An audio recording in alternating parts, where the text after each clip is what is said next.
திருச்சி அருகே திமுக பிரமுகர் கொலை செய்யப்பட்ட சம்பவத்தில் கொலை செய்தது ஏன் என கொலை செய்யப்பட்ட திமுக பிரமுகரின் சகோதரர் பரபரப்பு வாக்குமூலம் அளித்துள்ளார்.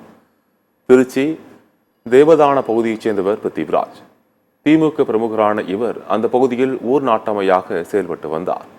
இவருக்கும் இவரது அண்ணன் ரமேஷ் என்பவருக்கும் இடையே தகராறு ஏற்பட்டுள்ளது.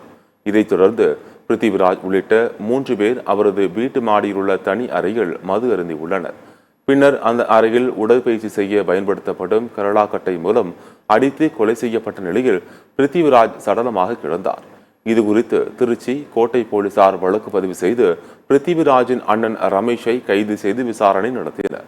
அப்போது ரமேஷ் போலீசாரிடம் அளித்த வாக்குமூலத்தில் தனது மனைவிக்கும் பிருத்திவிராஜுக்கும் பழக்கம் இருந்து வந்ததாகவும் இதனை பலமுறை கண்டித்தும் பிருத்திவிராஜ் கேட்காததால் அவரை கொலை செய்ததாகவும் கூறியதாக போலீசார் தெரிவித்தனர்.